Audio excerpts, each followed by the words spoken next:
Hello everyone, welcome to Engineer Success Academy, online platform for GATE engineering services PSU AE and JEE examination. तो आज से हम new subject start करने वाले हैं इलेक्ट्रोमैग्नेटिक। तो आज के लेक्चर में हम वेक्टर एनालिसिस के कंसेप्ट को डिस्कस करेंगे। उससे पहले मैं आप लोगों को बताना चाहूंगी कि मेरे पढ़ाने का पैटर्न आपका कैसा रहेगा। तो मैं आपको जो पढ़ाऊंगी उसका पैटर्न कुछ इस तरह से रहेगा, that is 12th engineering and GATE. इसका क्या मतलब हुआ, मैं 12th लेवल क्लास लेवल से स्टार्ट करूंगी, इंजीनियरिंग लेवल के क्वेश्चन से जाते हुए मैं गेट लेवल के क्वेश्चन को कवर करूंगी। मतलब जिन बच्चों ने क्लास 12 में ठीक से पढ़ाई नहीं की है, इंजीनियरिंग में भी ठीक से पढ़ाई नहीं की है, वो भी इस वीडियो लेक्चर से गेट के एग्जामिनेशन को क्वालिफाई कर पाएंगे। मतलब सबसे पहले मैं क्लास 12 के बेसिक को कवर करूंगी, फिर आपका इंजीनियरिंग का जितना भी कंसेप्ट है उसको कवर करूंगी, और उसके बाद उससे जो मैक्सिमम टफ क्वेश्चंस बनते हैं, कंस्ट्रेंट बेसिस क्वेश्चंस बनते हैं, वो गेट लेवल के जो क्वेश्चंस होते हैं उनको मैं कवर करूंगी।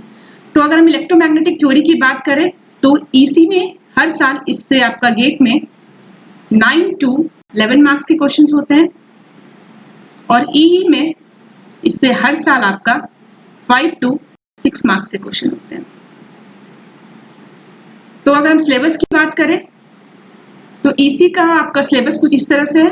ईसी के बच्चे इसे नोट डाउन कर सकते हैं, ये आपका ईसी का सिलेबस है कंप्लीट। अगर हम ईई की बात करें तो आपका ईई का ये सिलेबस है, इलेक्ट्रिकल के बच्चे इसे नोट डाउन कर सकते हैं। ईसी का जो सिलेबस है वो आपके ईई के सिलेबस से ज्यादा है, ये आपका ईसी और ये ईई का सिलेबस। तो अगर हम देखें इन दोनों के सिलेबस को, तो मैंने कंप्लीट सिलेबस को मिला के टोटल 8 चैप्टर में डिवीजन किया है। तो चैप्टर जो है आपका 1 to चैप्टर 4 ये कॉमन होगा आपके ईसी और ईई के बच्चे के लिए, और चैप्टर आपका 5 to 9 जो है वो आपका ईसी के बच्चों के लिए। अगर हम बुक्स की बात करें तो अगर आप कंसेप्ट के लिए बुक लेना चाहते हो तो आप जॉर्डन एंड बाल्मिन और साडिक्यू एंड कुलकर्णी की बुक को रेफर कर सकते हो, लेकिन इस बुक की आपको जरूरत नहीं पड़ेगी क्योंकि मैं क्लास में ही इतना आपको डिटेल कंसेप्ट बताऊंगी, इतने क्वेश्चंस की प्रैक्टिस करवाऊंगी कि अगर आपने क्लास के लेक्चर या वीडियो लेक्चर को फॉलो किया तो आप इजिली सारे क्वेश्चंस को अटेम्प्ट कर सकते हो। लेकिन अगर इसके बाद भी आपको रेफरेंस बुक्स की रिक्वायरमेंट है तो इन दोनों में से किसी एक बुक को आप रेफर कर सकते हो। अगर आपको क्वेश्चन प्रैक्टिस करना है तो उसके लिए बुक आपका होम सीरीज की आती है, लेकिन इसकी भी आपको रिक्वायरमेंट नहीं पड़ेगी। अगर आप प्रीवियस ईयर के गेट के इलेक्ट्रिकल और इलेक्ट्रॉनिक्स के क्वेश्चन को सॉल्व करते हो तो आपका सारा सिलेबस और सारे टाइप के क्वेश्चंस कवर हो जाएंगे, वो मोर देन सफिशिएंट है। और अगर इसके बाद भी आपके पास टाइम है और आपका इंटरेस्ट है तो आप ये बुक को ले सकते हो प्रैक्टिस के लिए। तो आज के वीडियो लेक्चर में हम स्टार्ट करने वाले हैं आपके वेक्टर एनालिसिस को। तो सबसे पहले कि वेक्टर एनालिसिस का इलेक्ट्रोमैग्नेटिक थ्योरी में क्या यूज है। तो वेक्टर एनालिसिस का आपका इलेक्ट्रोमैग्नेटिक थ्योरी में यूज है, this is a mathematical tool with which electromagnetic concept are most conveniently express and best comprehended. Comprehended मतलब कि जिसको हम कंप्लीटली डिस्क्राइब कर सके, कन्वीनियंटली मतलब जिसको हम इजिली डिस्क्राइब कर सके। मतलब आपका मैथमेटिकल टूल्स जो है इलेक्ट्रोमैग्नेटिक का वो आपका किसके थ्रू आपका डिस्क्राइब होगा, वो वेक्टर एनालिसिस के थ्रू डिस्क्राइब होगा। मतलब अगर हमें मैथमेटिकल मॉडलिंग करनी है इलेक्ट्रोमैग्नेटिक की तो हमें वेक्टर एनालिसिस की जरूरत होगी। तो सबसे पहले हम बात करते हैं फिजिकल क्वांटिटी की। तो फिजिकल क्वांटिटी आपका क्या होता है? A physical quantity is the property of a material या system that can be quantify by measurement. मतलब ये क्या है? ये प्रॉपर्टी है किसकी? मटेरियल की या तो सिस्टम की, जो आपका मेजरमेंट से क्वांटिफाइड हो जाता है। इसका क्या मतलब होगा कि फिजिकल क्वांटिटी जो आपका होता है दैट इज इक्वल्स टू आपका न्यूमेरिकल वैल्यू एंड यूनिट। ये आपका क्या है? इन दो चीज से आप क्या कर सकते हो? मेजरमेंट कर सकते हो, किसी भी चीज को क्वांटिफाई कर सकते हो, मेजरमेंट कर सकते हो। किससे? न्यूमेरिकल वैल्यू मतलब उसके मैग्नीट्यूड से और उसके साथ एक यूनिट से। तो यहाँ पे एक पॉइंट और देखो, a physical quantity possess at least 2 characteristic in common. जितने भी फिजिकल क्वांटिटीज होते हैं उनमें 2 कैरेक्टरिस्टिक जो है वो कॉमन होते हैं, और ये वही 2 कैरेक्टरिस्टिक है, एक उसका न्यूमेरिकल वैल्यू और एक उसका यूनिट। और फिजिकल क्वांटिटी जो है ब्रॉडली डिवाइड होता है आपका 2 टाइप्स में। कौन कौन से? Scalar and vector. मैंने कहा कि ब्रॉडली डिवाइड होता है टू टाइप्स में, मतलब क्या इसका और भी डिवीजन पॉसिबल है? हाँ, इसका और भी डिवीजन पॉसिबल है। एक टाइप इसका और होता है जिसे हम टेंसर बोलते हैं, जो अभी जिसकी आपको अभी जरूरत नहीं है। तो अभी हम सिर्फ डिस्कस करेंगे स्केलर एंड वेक्टर क्वांटिटी को। तो बचपन से आप लोग जानते हो कि स्केलर क्वांटिटी कौन सा क्वांटिटी होता है? A scalar is a physical quantity that has magnitude but no direction. ऐसा क्वांटिटी जिसके पास सिर्फ मैग्नीट्यूड है बट कोई डायरेक्शन नहीं, उसे क्वांटिटी को हम स्केलर बोलते हैं। एग्जांपल आपका टाइम, मास और टेम्परेचर, ये सारे क्या है आपके स्केलर क्वांटिटी है। वेक्टर क्वांटिटी का भी आपको डेफिनेशन पता है, ये क्वांटिटी कैसा होता है? A vector is a physical quantity that has magnitude and direction. ऐसा क्वांटिटी जिसके पास मैग्नीट्यूड और डायरेक्शन दोनों हो, उस क्वांटिटी को हम वेक्टर क्वांटिटी बोलते हैं। और इसके एग्जांपल में आपके यहाँ वेलोसिटी है, फोर्स है, डिस्प्लेसमेंट है आपका, एंड और भी है चीज, इलेक्ट्रिक फील्ड है, मैग्नेटिक फील्ड है, this all are the your vector quantity. Next जो आपका कंसेप्ट आता है कि अगर हमारे पास वेक्टर है तो क्वांटिटी में आपका जो मैग्नीट्यूड है उसे तो हमें पता कर मेजर करके हम जान सकते हैं, लेकिन डायरेक्शन को हम कैसे फाइंड आउट करेंगे? तो डायरेक्शन को फाइंड आउट हम करते हैं यूनिट वेक्टर से।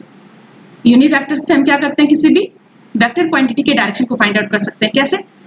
सबसे पहले देखो कि यूनिट वेक्टर आपका होता क्या है। It is a vector whose magnitude is exactly 1। सबसे पहले यूनिट वेक्टर तो एक वेक्टर क्वांटिटी है, मतलब इसके पास मैग्नीट्यूड और डायरेक्शन दोनों होगा। तो मैग्नीट्यूड की जो इसकी वैल्यू होती है वो एक्जैक्टली 1 होती है। और डायरेक्शन इसका कैसा होता है? वेक्टर क्वांटिटी जो होता है, देखो the direction is defined by a, कोई भी एक वेक्टर मान लो, कंसीडर करो कोई एक वेक्टर ए है, तो मैग्नीट्यूड तो इस वेक्टर को कुछ इस तरह से हम लिखेंगे और इसके साथ इसका एक डायरेक्शन होगा, करेक्ट?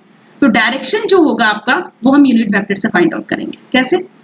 यूनिट वेक्टर आपका किसी भी वेक्टर क्वांटिटी का डिफाइन होता है vector quantity divided by magnitude of vector quantity. अगर इस इक्वेशन को हम देखें तो यहां से हमें क्या मिलेगा? Vector A is equals to mod of vector A multiply with a vector unit vector. तो देखो यहाँ पे एक वेक्टर आपका कंप्लीटली डिस्क्राइब हो गया। दिस इज योर मैग्नीट्यूड, जो क्या है आपका एक स्केलर क्वांटिटी, और ये आपका क्या है? Unit vector. ये क्या है आपका? वेक्टर, या फिर इसको ये क्या दे रहा है आपका? डायरेक्शन। तो किसी भी वेक्टर का आपका जो डायरेक्शन होता है वो यूनिट वेक्टर से फाइंड आउट होता है। Any vector A has a both magnitude and direction. The magnitude of vector A is defined as vector mod of vector A and the direction is defined by unit vector along vector A. मतलब unit vector जो vector A के along है उससे हम क्या find out करते हैं? Direction find out करते हैं। तो ये दोनों फॉर्मूला इंपॉर्टेंट है आपका, ये दोनों फॉर्म जो है आपका इंपॉर्टेंट है। आपसे पूछा जा सकता है कि कोई वेक्टर ए गिवन है तो उसका यूनिट वेक्टर निकालो। तो यूनिट वेक्टर उस वेक्टर ए का क्या होगा? Vector A divided by mod of vector ए। और बोलेगा आपको वेक्टर ए को आप कैसे लिखोगे? तो वेक्टर ए को हम लिखेंगे आपका magnitude of A vector with unit vector, जिससे इसका मैग्नीट्यूड और डायरेक्शन दोनों ही आपका क्या हो जाएगा? डिस्क्राइब हो जाएगा। अब एक बहुत ही इंपॉर्टेंट पॉइंट है कि all vector quantity have direction but all quantity that have direction are not vector. तो क्या ये पॉइंट सही है कि जितने भी वेक्टर क्वांटिटी होते हैं उनके पास डायरेक्शन होता है, लेकिन मान लो कोई भी क्वांटिटी है उसके पास डायरेक्शन है, तो क्या ये जरूरी है कि वो वेक्टर क्वांटिटी होगा? तो ऑब्वियसली इसका आंसर है कि नहीं, ऐसा पॉसिबल नहीं होता है हमेशा। क्यों? क्योंकि अगर कोई क्वांटिटी वेक्टर क्वांटिटी है देन उसको वेक्टर लॉ ऑफ एडिशन को फॉलो करना होगा। अगर कोई क्वांटिटी आपका वेक्टर क्वांटिटी है तो उसको वेक्टर लॉ ऑफ एडिशन को फॉलो करना पड़ेगा। मतलब इसका क्या है कि अगर मान लो किसी क्वांटिटी के पास आपका डायरेक्शन है पर वो वेक्टर लॉ ऑफ एडिशन को फॉलो नहीं करता है तो वो क्वांटिटी आपका वेक्टर क्वांटिटी नहीं होगा। कंसिडर करो आप पॉइंट ए पे हो और 3 मीटर जाने के बाद आप पॉइंट बी पे पहुंचते हो और उसके बाद आप पॉइंट सी पे पहुंचते हो टूवर्ड्स आपका, मान लो इस डायरेक्शन को हमने एक्स लिया, तो इस केस में टोटल डिस्टेंस आपका कितना होगा? 5 + 3 जितना आपने ट्रेवल किया। पर टोटल डिस्प्लेसमेंट की अगर कोई बात करेगा तो डिस्प्लेसमेंट आपका कितना हो जाएगा? Displacement is equal to 8 metre. Same इस केस को देखो, आप पॉइंट ए पे हो, फिर आप जाते हो बी पे और फिर आप जाते हो सी पे, तो टोटल डिस्टेंस आप कितना ट्रेवल करोगे? 3 + 2। आपने सिंपली ऐड किया, कोई डायरेक्शन से मतलब नहीं है, आपका 5 मीटर होगा। लेकिन अगर डिस्प्लेसमेंट की यहाँ बात होगी तो यहाँ पे डिस्प्लेसमेंट आप कितना लिखोगे? डिस्प्लेसमेंट इक्वल टू 3 आपका इस डायरेक्शन में, 2 आपका जस्ट उसके अपोजिट डायरेक्शन में, मतलब 1 मीटर। अब यही देखो, आप पॉइंट ए से पॉइंट बी में गए और फिर पॉइंट सी में गया और तब आपसे पूछा कि डिस्टेंस कितना होगा, तो आप क्या बोलोगे? Distance 3 + 4 that is equal to 7। पर अगर आपसे पूछा कि डिस्प्लेसमेंट कितना होगा, तो डिस्प्लेसमेंट क्या होता है, शॉर्टेस्ट डिस्टेंस बिटवीन 2 पॉइंट्स, तो ये आपका शॉर्टेस्ट डिस्टेंस है। तो पाइथागोरस थ्योरम से यहाँ से वैल्यू निकालोगे 3 का स्क्वायर प्लस 4 का square under root that is equal to कितना होगा 16 plus 9 that is 25 under root, यानी कि ये क्या हो जाएगा आपको 5 मीटर। तो यहाँ पे देखो एक पार्टिकुलर लॉ फॉलो हो रहा है, मतलब क्या क्या फॉलो हो रहा है, एक एंगल फॉलो हो रहा है। यहाँ पे सेम डायरेक्शन में जा रहे हो तो मतलब क्या है, यहाँ पे 0 डिग्री, यहाँ पे आप अपोजिट डायरेक्शन में जा रहे हो तो एंगल इतना, यहाँ पे कितना है 180 डिग्री, और यहाँ का एंगल क्या है आपका समथिंग डिफरेंट है, जो आप फाइंड आउट कर सकते हो tan theta equals to 4 divided by 3। अगर एंगल की हम बात करें रिजल्टेंट tan थीटा की वैल्यू कितनी हो जाएगी 4 डिवाइडेड बाई 3। तो यहाँ से आपको पता चल जाएगा कि ये जो डिस्प्लेसमेंट है एक वेक्टर क्वांटिटी है जिसका मैग्नीट्यूड 5 मीटर है और डायरेक्शन आपका ये थीटा एंगल है। अब हम बात करते हैं, मान लो करंट है किसी पॉइंट ए पे या नोड पे आपको 2 करंट है, तो आपको रिजल्टेंट करंट आई की वैल्यू फाइंड आउट करनी है। तो यहाँ पे आई की वैल्यू कितनी हो जाएगी, that is equal to total incoming current that is equal to कितना आपका 5 एम्पियर। अब मान लो इस दोनों के बदले में इसका डायरेक्शन कुछ इस तरह से चेंज करती हूँ और यहाँ से इसके पूछती हूँ कि यहाँ पे आई की वैल्यू कितनी होगी। सेम करंट है आपका 2 एम्पियर और आपका 3 एम्पियर, तो यहाँ भी आई की वैल्यू कितनी लिखोगे 5 एम्पियर लिखोगे। अब बताओ यहाँ का जो एंगल है और यहाँ का जो एंगल है क्या ये दोनों सेम है, नहीं है, लेकिन फिर भी आपका मैग्नीट्यूड क्या है सेम है। मतलब करंट जो है उसके पास डायरेक्शन तो है बट ये वेक्टर लॉ ऑफ एडिशन को फॉलो नहीं करता, इसलिए करंट जो है आपका वो एक वेक्टर क्वांटिटी नहीं है। वेरी वेरी इंपॉर्टेंट पॉइंट, वही वेक्टर क्वांटिटी होंगे जो वेक्टर लॉ ऑफ एडिशन को क्या करेंगे आपके फॉलो करेंगे।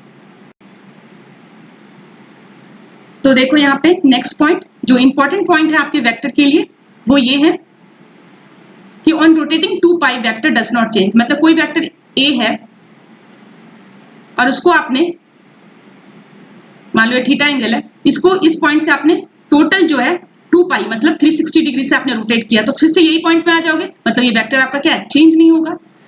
अब vector can shift parallel to itself, मतलब कोई वेक्टर आपका यहाँ है तो इसको आप यहाँ पैरेलल शिफ्ट कर सकते हो, यहाँ पैरेलल शिफ्ट कर सकते हो पैरेलल, इसका आपका वैल्यू जो है चेंज नहीं होगा, मतलब इसका मैग्नीट्यूड आपका क्या होगा डायरेक्शन सेम रहेगा पैरेलल शिफ्टिंग के लिए। और इसका हम बाद में यूज करेंगे, वेक्टर के पैरेलल शिफ्टिंग का यूज करेंगे प्रॉब्लम्स को सॉल्व करने के लिए, जब एक ही पॉइंट पे आपका मोर नंबर ऑफ वेक्टर जैसे electric field magnetic field add होता है तो हम कैसे इसको फाइंड आउट कर सकते हैं रिजल्टेंट। थर्ड पॉइंट देखो ये इंपॉर्टेंट पॉइंट है, a angle between two vector is the smaller of the two angles between the vector when they have joint tail to tail. मतलब अगर टू वेक्टर के बीच का एंगल की हम बात करें तो वो स्मॉलर होगा between smaller of two angles between the vector when they have joint tail to tail, जब उसको हम टेल टू टेल ज्वाइन करते हैं। टेल टू टेल का क्या मतलब है, अगर ये कोई वेक्टर है तो ये इसका टेल होता है और ये इसका हेड होता है, तो टेल से टेल उसका ज्वाइन हो उन दोनों के बीच का जो स्मॉलर एंगल होगा वही आपका एंगल बिटवीन टू वेक्टर्स होगा। जैसे ये वेक्टर ए है और ये वेक्टर बी है, तो इन दोनों को टेल से टेल हमने ज्वाइन किया इस पॉइंट पे, तो इसके भी दो एंगल पॉसिबल है, एक ये एंगल है और एक आपका ये एंगल है। मान लो ये एंगल हमने 320 डिग्री लिख लिया, तो ये जो एंगल होगा यही इन दोनों वेक्टर के बीच का एंगल होगा। तो यहाँ पे जो एंगल थीटा जो होगी इसकी वैल्यू कितनी हो जाएगी, टोटल आपका 360 डिग्री है, इसमें 320 डिग्री ये है, मतलब इसकी वैल्यू कितनी हो जाएगी 40 डिग्री। अब यहाँ पे एक और दो वेक्टर क्वेश्चन है, इसमें दो वेक्टर आपको गिवन है, वेक्टर ए और वेक्टर बी, और इन दोनों के बीच का एंगल आपको फाइंड आउट करना है। तो ये इसका क्या है लार्जर एंगल और ये इसका क्या है स्मॉलर एंगल, तो क्या इसका आंसर हम 100 डिग्री लिख सकते हैं। तो ये बताओ ये आपका रॉन्ग आंसर है, क्यों, क्योंकि यहाँ पे एक पॉइंट और है, the between the vectors when they have joint tail to tail, तो क्या ये टेल टू टेल ज्वाइन है, नहीं है, इसका हेड इसके टेल से ज्वाइन है, तो इसको हमें क्या करना पड़ेगा टेल टू टेल ज्वाइन करना पड़ेगा, मतलब इस वेक्टर को हम पैरेलली शिफ्ट कर सकते हैं इसके सेकंड प्रॉपर्टी से। तो अगर इसको आपने पैरेलली शिफ्ट किया तो ये वेक्टर यहाँ पे आएगा वेक्टर बी, ये वेक्टर बी है आपका और ये वेक्टर आपका ए है, तो ये आपका एंगल जो है this is your 100 degree, correct given है आपको। तो टोटल जो ये एंगल होगा ये कितना होगा, टोटल जो एंगल होगा वो 180 डिग्री होगा, जिसमें ये एंगल आपका 100 है, तो ये जो एंगल थीटा होगा इस थीटा की वैल्यू कितनी हो जाएगी आपकी, थीटा की वैल्यू आपकी हो जाएगी 80 डिग्री। तो यही आपका smallest angle between two vectors होगा। तो आपको ध्यान रखना है कि जब टू वेक्टर्स के बीच का एंगल निकालना है तो हमें क्या करना है स्मॉलर एंगल लेना है, लेकिन दोनों वेक्टर जो है वो टेल से टेल क्या होना चाहिए ज्वाइन होना चाहिए। अब हम नेक्स्ट देखते हैं वेक्टर एडिशन। तो वेक्टर एडिशन के जो रूल हैं, टू रूल्स है मेनली, एक रूल है आपका हेड टू टेल रूल, जिसमें दो और सब पार्ट रूल है, एक ट्रायंगुलर लॉ है, एक पॉलीगॉन लॉ है। ट्रायंगुलर लॉ हम टू वेक्टर्स के एडिशन के लिए यूज करते हैं, अब टू या मोर हो, टू से ज्यादा हो, ग्रेटर देन टू हो, तो उसके लिए हम पॉलीगॉन लॉ को यूज करते हैं। सेकेंड लॉ है पैरेललोग्राम लॉ। तो हम एक एक करके सारे लॉ को देखेंगे। तो फर्स्ट लॉ हम देखते हैं, आपका फर्स्ट लॉ आपका है ट्रायंगुलर लॉ। तो ये लॉ में आपका क्या होता है, देखो पहले इसका स्टेटमेंट हम देखते हैं।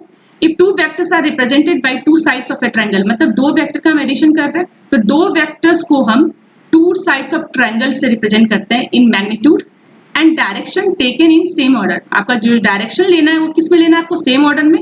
Then the resultant is given by the third side. तो रिजल्टेंट जो आपका होगा टू वेक्टर का एडिशन का, वो क्या होगा, आपका थर्ड साइड ऑफ ट्रायंगल, क्योंकि ट्रायंगल में आपके थ्री साइड्स होते हैं, तो टू साइड्स में टू वेक्टर्स और एक साइड आपका resultant in magnitude and direction is taken in opposite order. और डायरेक्शन आपको कैसा लेना है, अपोजिट ऑर्डर। तो पहली बार में ये आपको समझ में नहीं आया होगा डेफिनेटली, तो इसको हम समझते हैं अभी। मान लो वेक्टर ए है आपका, ये आपका वेक्टर ए है और ये आपका वेक्टर बी है।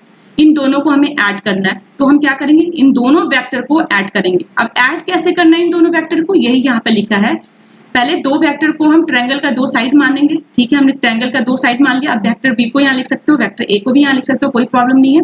In magnitude and direction taken in the same order, but direction आपको सेम ऑर्डर में लिखना है। मतलब ये आपका वेक्टर ए है, ये आपका वेक्टर बी है, मतलब आपने डायरेक्शन इस डायरेक्शन में लिया है एंटी क्लॉकवाइज।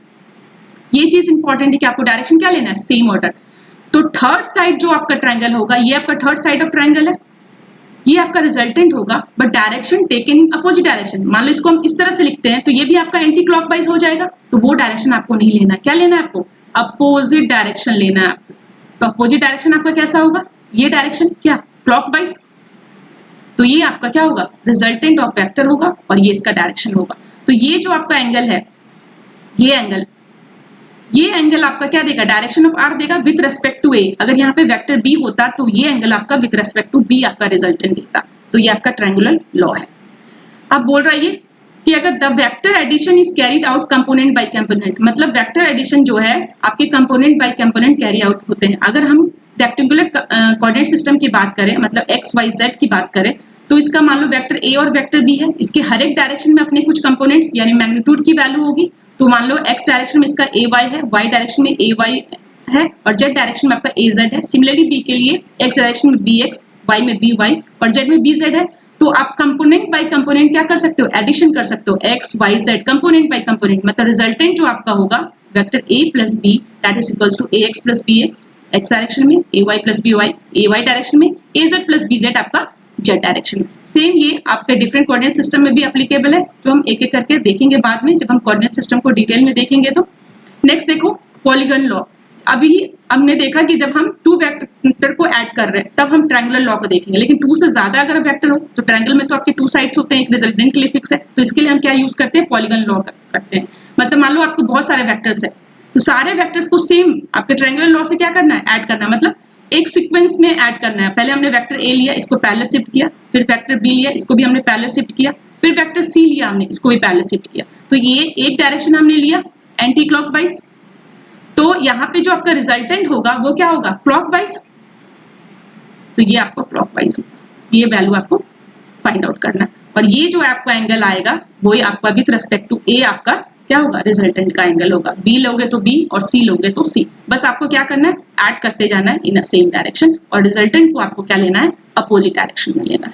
तो ये आपका head to tail law addition था वेक्टर का। नेक्स्ट जो आपका रूल है एडिशन का वेक्टर का वो है पैरेललोग्राम लॉ। तो इसको आप समझो, इसमें आपका क्या बोलता है कि if two vectors are presented by two vector represented by two adjacent side of a parallelogram in magnitude and direction, मतलब आपके टू साइड्स होंगे adjacent sides, two adjacent side होंगे पैरेललोग्राम के in magnitude and direction joined tail to tail. वो joined कैसे होने चाहिए, tail to tail.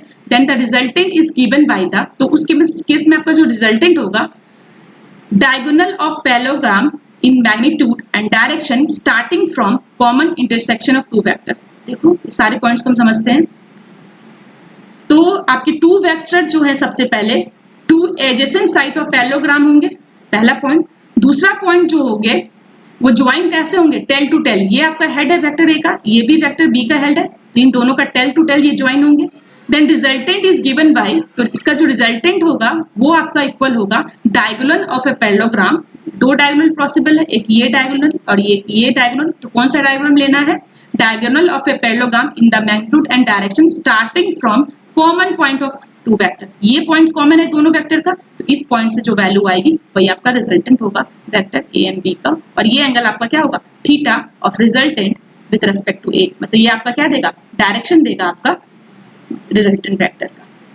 तो ये आपके लॉ जो थे वेक्टर एडिशन के, ये आपको थोड़ा याद रखना है। नेक्स्ट देखो बेसिक लॉ ऑफ अलजेब्रा, मतलब वेक्टर एडिशन का जो लॉ है क्या आपका प्रॉपर्टी फॉलो करता है, ये एसोसिएटिव, कम्यूटेटिव और डिस्ट्रीब्यूटिव तीनों प्रॉपर्टी को फॉलो करता है वेक्टर लॉ ऑफ एडिशन। इसका प्रूफ है पार्टिकुलर, ये क्लास 12 का कंसेप्ट, अभी तक जो भी मैं डिस्कस कर रही हूँ इस क्लास में जो भी डिस्कस होने वाला है ये आपका क्लास 12 का कंसेप्ट है, तो इसका प्रूफ आप लोग करोगे। ये आप लोगों का होमवर्क है, ये जो प्रॉपर्टीज है इसके प्रूफ आप करोगे, इससे आपको प्रैक्टिस होगा और थोड़ा और ज्यादा आप फैमिलियर हो जाओगे वेक्टर एनालिसिस से, क्योंकि आपका इलेक्ट्रोमैग्नेटिक थ्योरी में वेक्टर की रिक्वायरमेंट है और वेक्टर थोड़ा आपका इंजीनियरिंग मैथमेटिक्स में भी रिक्वायरमेंट है, और एक इंजीनियर के लिए मैथमेटिक्स तो हमेशा से ही इंपॉर्टेंट सब्जेक्ट रहा है, क्योंकि विदाउट मैथमेटिक मॉडलिंग आप कोई भी चीज को एनालिसिस नहीं कर सकते हो। ओके, तो नेक्स्ट हम देखते हैं, इससे पहले जो भी हम मेथड देखे थे वो सारा आपका ग्राफिकल मेथड था, अब हम मैथमेटिकल यानी एनालिटिकल मेथड देखेंगे ऑफ वेक्टर एडिशन। तो इसमें हम क्या करने वाले हैं, मान लो ये वेक्टर ए है आपका, this is your vector A, this is your vector B, और इन दोनों के बीच का एंगल आपका क्या है थीटा एंगल है। तो हमने क्या किया है, इस लाइन को जो वेक्टर ए का लाइन है उसको थोड़ा और एक्सटेंड किया हमने, और इस लाइन पे हमने परपेंडिकुलर ड्रॉ किया, इस पॉइंट को हमने P लिया, इस पॉइंट को हमने N लिया और इस पॉइंट को हमने M लिया, ये परपेंडिकुलर है 90 डिग्री, ये एंगल आपका थीटा है, तो ये वेक्टर B है, ये भी वेक्टर B है, तो इसका मतलब ये एंगल भी आपका क्या हो जाएगा थीटा हो जाएगा। तो यहां से आप MN और NP की वैल्यू फाइंड आउट कर सकते हो, तो आपका MN की जो वैल्यू होगी वो कितनी हो जाएगी, MN is equal to B cos theta, क्योंकि ये तो वेक्टर B है, और आपका PN जो होगा वो क्या हो जाएगा आपका B sin थीटा, करेक्ट। इस तरह से वेक्टर आप रिजोल्व करोगे तो ये वैल्यू आएगी। तो वेक्टर जो R है ये आपका देखो यहाँ पे, इसको हम थोड़ा सा और फिगर को देखते हैं, ये आपका कुछ इस तरह से है, ये आपका 90 डिग्री और ये पॉइंट आपका एंगल, और ये यहाँ पे मान लो इस पॉइंट को हमने O लिया, ये आपका O है, करेक्ट। ये पॉइंट आपका N है और ये पॉइंट आपका P है, और ये पॉइंट आपका this point is your M, और ये रिजल्टेंट R है। तो R की वैल्यू कितनी हो जाएगी, R की वैल्यू आपकी हो जाएगी ON प्लस आपका NP, ये वैल्यू होगी। तो वेक्टर R आपका अगर ये है तो इसकी रिजल्टेंट की वैल्यू कितनी होगी, मैग्नीट्यूड की वैल्यू ON का होल स्क्वायर प्लस NP का होल स्क्वायर। अब ON की वैल्यू अगर हम देखें तो ON की वैल्यू कितनी होगी, ON इज इक्वल टू आपका हो जाएगा O टू N की वैल्यू कितनी हो जाएगी, this is equal to O to N, ये वेक्टर यहां से यहां तक क्या है वेक्टर A है, यानी ये आपका A हुआ, प्लस यहां से इसकी वैल्यू कितनी M टू N, और M टू N की वैल्यू कितनी है B cos थीटा, तो ये आपको ON की वैल्यू होगी। तो यहां से आपका A plus B cos theta का होल स्क्वायर प्लस NP आपका कितना है B sin थीटा, तो इसको अगर हम एक्सपेंड करें तो आपकी वैल्यू हो जाएगी A square plus B square cos square theta plus आपका ये वैल्यू आपका NP B square sin square theta plus आपका 2AB cos थीटा। तो यहाँ से आप क्या कर सकते हो B स्क्वायर कॉमन ले सकते हो, तो वैल्यू आपकी क्या हो जाएगी A square B square plus 2AB cos theta. तो इस तरह से आपको रिजल्टेंट की वैल्यू मिल जाएगी। और डायरेक्शन आपको कैसे मिलेगा, tan अल्फा से। मान लो ये आपका ट्रायंगल था, यहाँ पे आपने वेक्टर A लिखा, ये आपका O है, तो यहाँ पे जो वैल्यू है ये एंगल आपका अल्फा है, ये एंगल हमारा थीटा था, this angle is your theta between vector A and B, और ये रिजल्टेंट और वेक्टर A B के बीच का एंगल है, क्योंकि ये डायरेक्शन देगा अल्फा। तो अल्फा की वैल्यू कितनी हो जाएगी, परपेंडिकुलर बाय बेस, तो परपेंडिकुलर आपका कितना है P2 आपका N, और बेस आपका क्या है ON, P2N की वैल्यू कितनी है आपका B sin थीटा, और ON की वैल्यू कितनी है देखो A plus B cos theta. तो यहां से आपको मिल जाएगा डायरेक्शन ऑफ रिजल्टेंट वेक्टर। तो इस तरह से एनालिटिकल मेथड से भी हम क्या कर सकते हैं, फाइंड आउट कर सकते हैं आपका एडिशन ऑफ टू वेक्टर्स का रिजल्टेंट और उसका डायरेक्शन। डायरेक्शन में आपको हमेशा ध्यान रखना है कि आप वेक्टर ए के रिस्पेक्ट में ले रहे हो या वेक्टर बी के रिस्पेक्ट में ले रहे हो। आप दोनों के केस में ले सकते हो, जनरली हम वेक्टर ए के केस में ही लेते हैं। नेक्स्ट देखो वेक्टर सब्ट्रैक्शन। तो वेक्टर का सब्ट्रैक्शन नाम की कोई चीज नहीं होती, हम क्या करते हैं, हम एडिशन ही करते हैं। कैसे? जैसे मान लो हमने लिया है कि दोनों का डिफरेंस आपका क्या है, वेक्टर ए और बी का डी है, वो भी एक वेक्टर है, तो vector A minus vector B is equal to D. तो इसको हम एडिशन के टर्म्स में कैसे लिख सकते हैं, vector D is equal to vector A plus minus of vector B लिख सकते हैं इसको। मतलब इसमें हमें क्या करना पड़ेगा, मान लो ये आपका वेक्टर बी था, इसका जस्ट अपोजिट अगर आपने लिया तो ये क्या हो जाएगा आपका माइनस बी, और वेक्टर ए के साथ अगर आपने माइनस बी को ऐड कर दिया तो ये क्या है, एडिशन का कंसेप्ट है। तो हम कैसे करेंगे, तो एडिशन में हमें लॉ पैरेललोग्राम में अगर देखें तो माइनस वेक्टर बी ये है, तो यहाँ से इसको हम पैरेलल शिफ्ट कर सकते हैं, ये भी माइनस वेक्टर बी होगा और ये भी वेक्टर ए होगा, तो ये क्या हो जाएगा, एडिशन का कंसेप्ट होगा।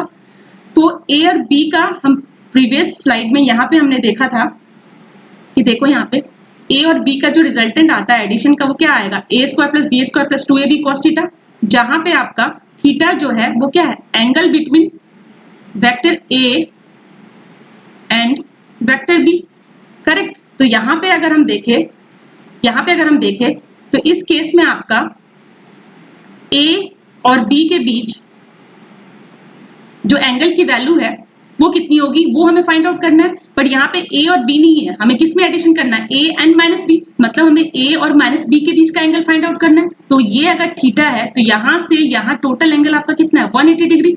तो ए और माइनस बी के बीच का एंगल कितना हो जाएगा आपका, ये वैल्यू आपकी हो जाएगी 180 माइनस थीटा।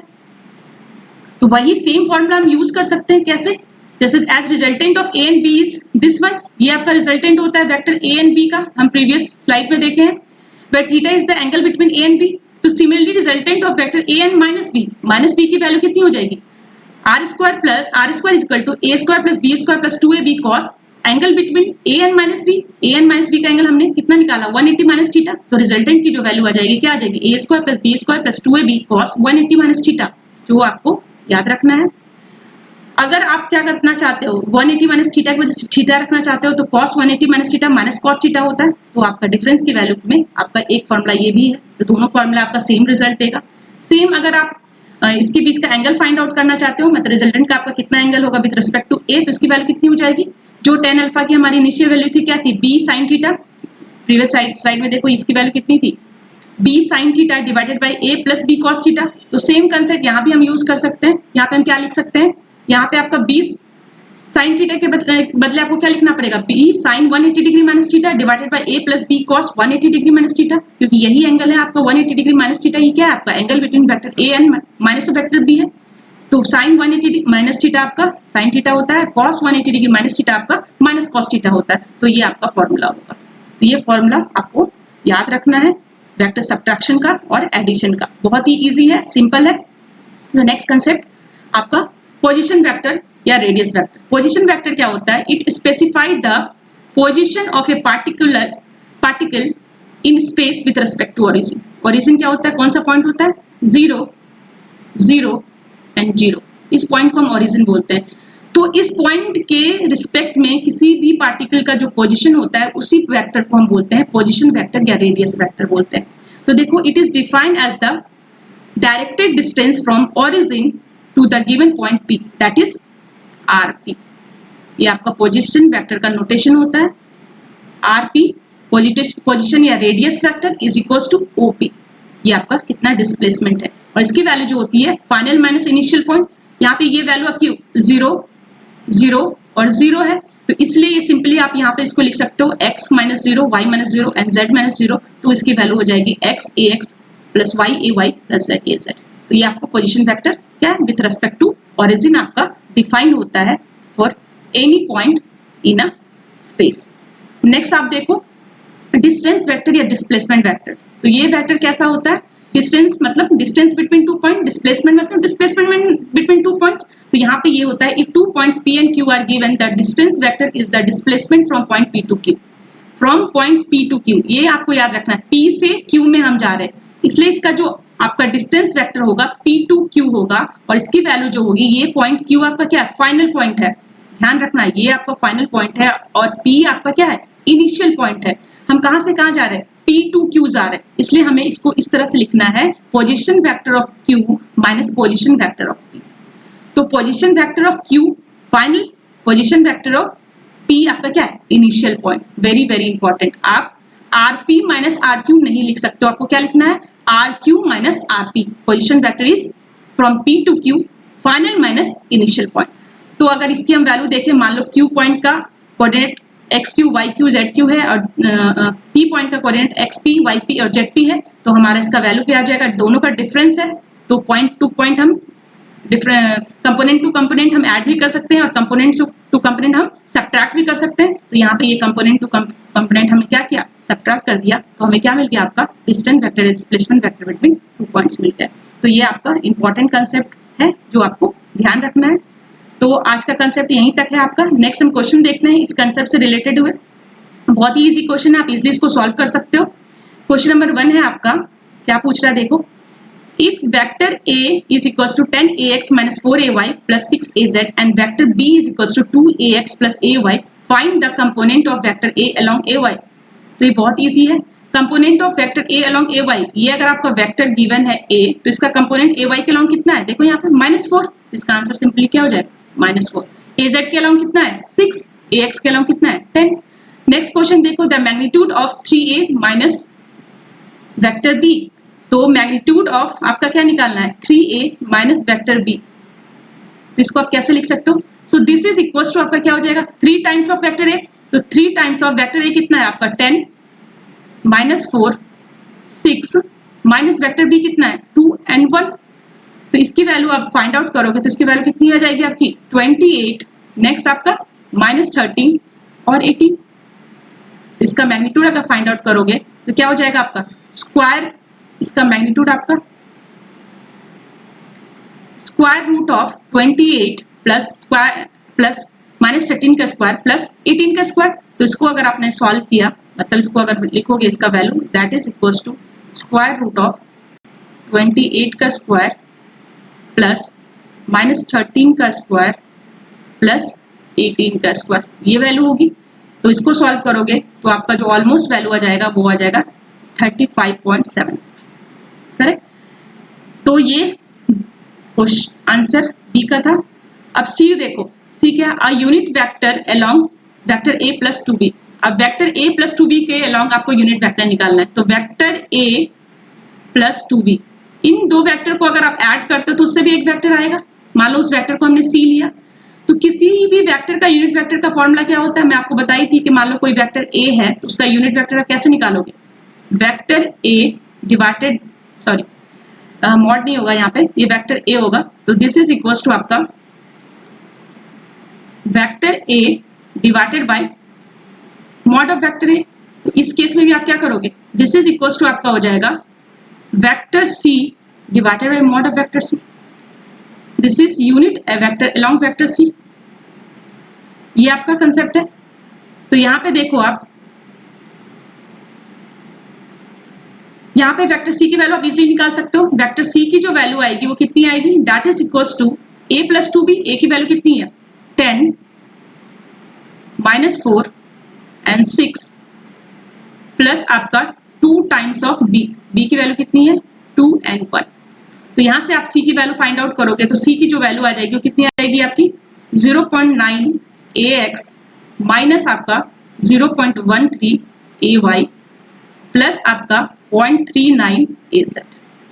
तो यहाँ से आप unit vector C, vector C को यहाँ पुट कर दो, मैग्नीट्यूड यहाँ से फाइंड आउट कर सकते हो सेम इसी तरह से, और यहाँ से आप यूनिट वेक्टर को फाइंड आउट कर सकते हो।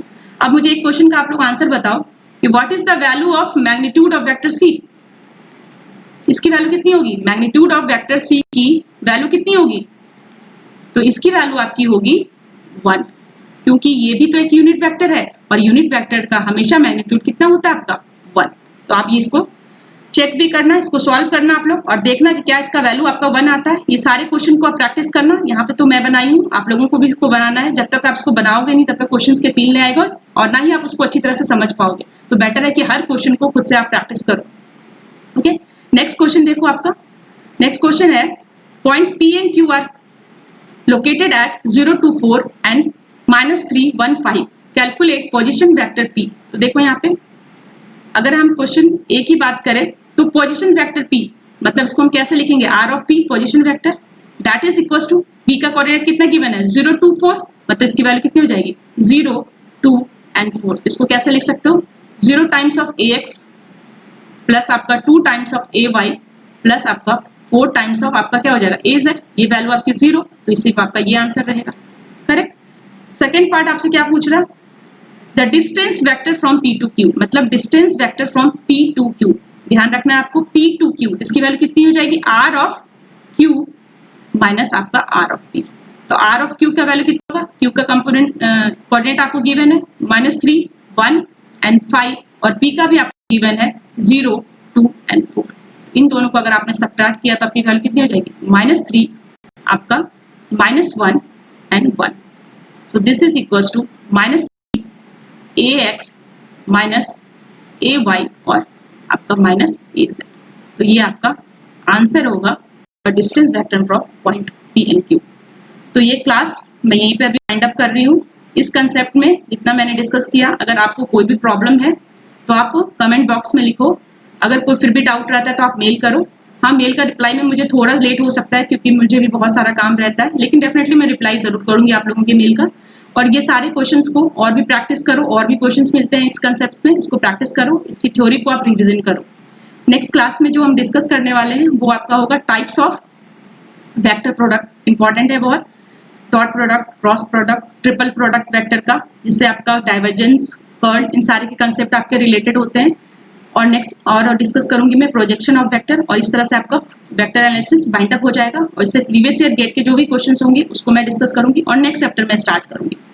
अगर ये वीडियो आपको अच्छा लगा है, आपने कुछ भी सीखा है इस वीडियो से, तो इस वीडियो को आप लाइक कीजिए, सब्सक्राइब कीजिए, and thank you for watching. Don't forget to subscribe and press bell icon for all videos and update on GATE examination, and visit my YouTube channel in GATE Success Academy for more updates. Thank you very much.